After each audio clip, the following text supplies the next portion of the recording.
Sevgili dostlarım hepinize merhaba. Bugünkü videomuzda sizlere Goldman Sachs'tan bahsedeceğiz. Goldman Sachs'ın dolarla ilgili ilginç tahmini, ardından da enflasyon verileri açıklandı. Bu enflasyon verileriyle ilgili ilginç bir video olacak. Videomuz içerisinde doları yorumlayacağız, altını yorumlayacağız, gram altını yorumlayacağız, euro Türk lirasını yorumlayacağız, sterlini yorumlayacağız, borsayı yorumlayacağız ve kripto paraları bu video içerisinde gene sizler için yorumlamaya çalışacağım. Öncelikle dolar endeksiyle başlayalım. Bakalım dolar endeksindeki son durum ne şekilde? Hemen bunu değerlendirmeye çalışalım. Dolar endeksinde öncelikle taban fiyatına baktığımız zaman arkadaşlar ve yukarıdaki taban fiyatına baktığımız zaman iki fiyat arasındaki aralık bizler için önemli olacak. Buradaki aralık neden önemli olacak arkadaşlar? Çünkü dolar endeksinde bakın şuradaki seviyenin yukarı yönlü kırılması 105.40 seviyesi. Buranın yukarıya yönlü kırılması demek sevgili dostlarım. Dolar endeksinde yukarı yönlü tekrardan 110 puan civarına doğru buradaki hareketin yukarıya devam etmesini bekleyebiliriz. Fakat bunun için 105.40 seviyesi dolar endeksinde gerçekten önemli bir seviye olacak. Dolarla alakalı olarak bu dolar endeksi tarafını takip etmeniz faydalı olacaktır diye düşünüyorum. Hemen dolar Türk lirası tarafına geçtiğimiz zaman dolar Türk lirasındaki hareketlerin bugün kapalı çarşı fiyatlarının da yukarıya çıktığını hep birlikte sizlerle takip ettik sevgili dostlarım. Şimdi dolarda bizler için bir destek bölgesi var. 20 lira 55 kuruş seviyesi önemli bir destek. Bu destek bir yerde not olarak dursun. Yukarıda da 21 lira 73 kuruş seviyesinden geçen alan bizler için önemli olacak. Direnç bölgesi, bu iki aralığı birlikte takip edeceğiz arkadaşlar. Özellikle 20.55 desteği üzerinde kaldıkça hala 21 lira 73 kuruş seviyesine doğru buradaki hareketlerin devam etmesi yönündeki beklentilerimiz var. Goldman Sachs'ın yapmış olduğu tahmine hemen değinelim arkadaşlar hızlı bir şekilde. Goldman Sachs biliyorsunuz arkadaşlar daha önce 22 TL olan dolar Türk lirası tarafındaki tahminini tam 28 Türk lirasına kadar çıkarmış durumda. Hatta Goldman Sachs bu sefer arkadaşlar tarih bile verdi. Goldman Sachs'ın vermiş olduğu tarihe göre 12 aylık zaman zarfı içerisinde dolar Türk lirasının 28 Türk lirası civarına doğru gideceği yönünde tahmin var. Ve ilk 3 aylık dönem içerisinde de arkadaşlar Goldman Sachs dolar Türk lirasının 23 liralar civarını göreceğini düşünen yeni açıklamasında bulundu. Bu arada enflasyon verilerimiz açıklandı. Enflasyon verilerini hep birlikte takip ettik. Enflasyon arkadaşlar 2022'nin 12. ayından itibaren devamlı düşüşteymiş. Şimdi son verilere göre yıllık bazda enflasyona baktığımız zaman da %40 civarlarında bir enflasyon görülmüş. İnandık mı? Mecburen inanmak zorunda kalıyoruz arkadaşlar. Çünkü hepimiz bir gerçek var arkadaşlar. Ev kiralarına baktığınız zaman ev kiralarında %400, %500'ler civarında bir artış yaşadık. Araba piyasasına baktığımız zaman orada da gene %200, %300 hatta %400'lere varan ikinci el, birinci el araçlar olsun. Yukarı yönlü fiyatlamaları hep birlikte takip ettik. Ev fiyatlarında da keza aynı şekilde yukarı yönlü hareketlenmeleri devam ettik. Hatta son seçim sonrası bile arkadaşlar dolar kurunun baskılandığı dönemde bile market, pazar fiyatlarını sizlerle birlikte takip ettik. Son artık sigara zamlarını da gene takip ediyoruz arkadaşlar. Sigaralara da kallavi şekilde bir zam gelmiş oldu. Şimdi biz bunlara baktığımız zaman 2022'nin 12. ayından beri enflasyon düşüyormuş. Fakat nasıl düşüyor bu enflasyon? Bunu da bir sormak lazım arkadaşlar. Hiçbirimizin cebine yansıyan bu enflasyon düşüşüyle ilgili ben bir görüntü piyasalarda göremiyorum. Maalesef kimse kusura bakmasın. Bu düşen ben hala da hiçbir şey görmüş değilim. Çünkü böyle bir düşüş olsa ceplerde bir rahatlama dönemi içerisine girmemiz lazım. Çünkü asgari ücret ve emeklilere yapılan zammı biliyoruz. Bu zamlarla birlikte cebimize giren para miktarı artmasına rağmen pazara, markete gittiğimiz zaman bu para miktarının ne kadar yetersiz kaldığını görüyoruz. Madem enflasyonda ve fiyatlarda böyle bir düşüş var ise biz bunu niçin cebimizde ve harcadığımız para miktarında göremiyoruz? Bunu da enflasyonu çıkartan arkadaşlara gerçekten sormak isterim. Sizler de bu konuda düşüncelerinizi videonun altına yorum olarak yazarsanız bunlar gerekli yerlere zaten gidiyordur sevgili dostlarım. Fakat ben düşen gerçekten hiçbir şey görmüş değilim. Göreniniz varsa da bu videonun altına mutlaka belirtmeli diye düşünüyorum. İnsanın aklına birçok soru geliyor.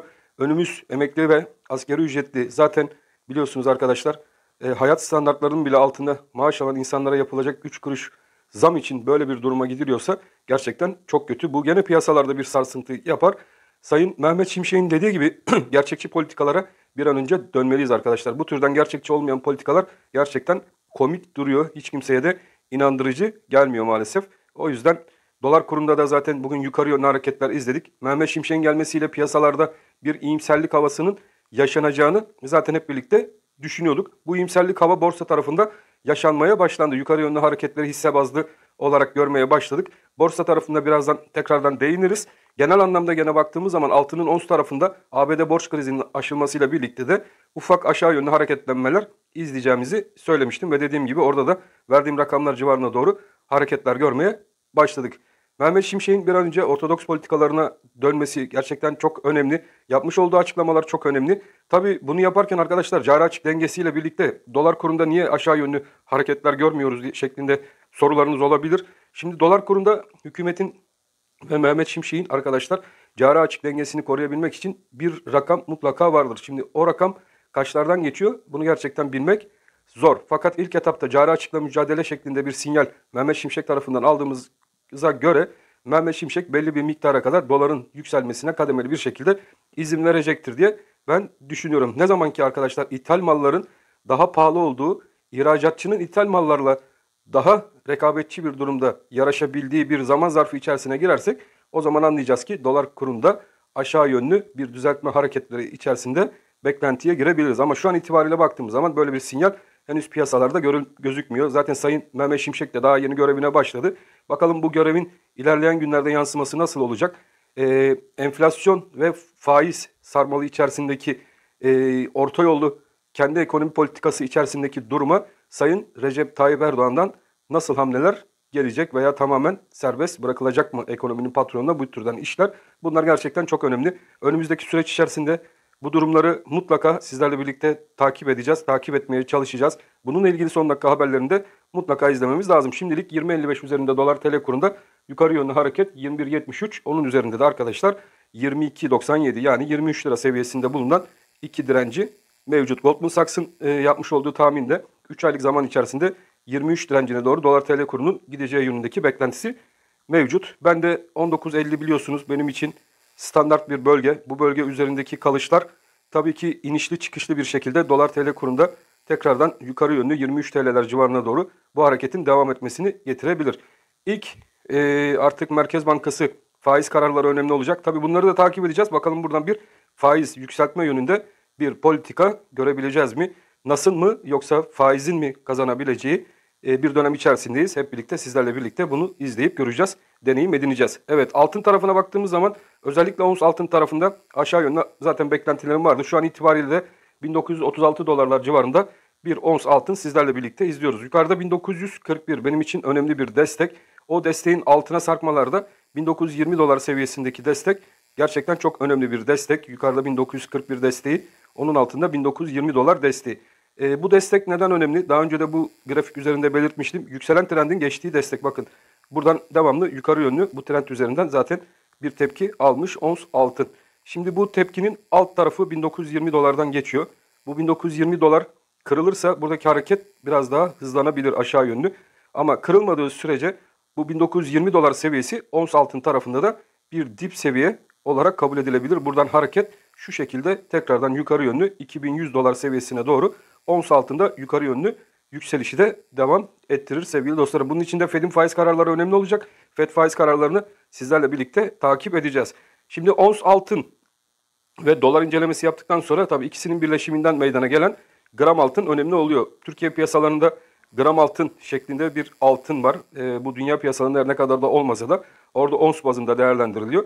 Gram altın tarafına baktığımız zaman kapalı çarşıda hala da 1340 liradan alıcı bulabilen bir gram altın. Bankalar arası piyasada şu an itibariyle 1328 Türk lirası civarında fiyatlanıyor. Burada hala da arkadaşlar gram altın tarafına baktığımız zaman şunun bakın şuradaki alan kadar burada yukarı gitmesi yönünde bir beklenti hala da mevcut. Orada da 1407 Türk lirası civarına doğru gram altında eğer ki dediğimiz gibi ons altın tarafında 1920 dolarlar seviyesi bir dip olarak aşağı yönlü kırılmaz. Buralarda tutunabilir ise ons altın. Doların da cari açık dengesinin kapatılması konusunda yukarı gidişine biraz daha izin verilir. 23-24 liralar civarına doğru bir yükseliş görebilirsek gram altında da hala da 1407 TL hedef bölgesi olarak takip edilmeli diye düşünüyorum. Aşağıda en kısa da takip edilecek destek bölgesi olarak da şu an itibariyle 1290 TL civarından geçen şuradaki bir EMA desteği mevcut. Bu EMA desteği de önemli olacak. Onun altında da 1245 iki tane önemli destek bölgesi var. Bu destekler üzerinde durdukça hala da bizler için 1407 TL civarlarındaki ana hedef bölgesi gram altın tarafında geçerliliğini koruyacak bölge olarak takip edilebilir.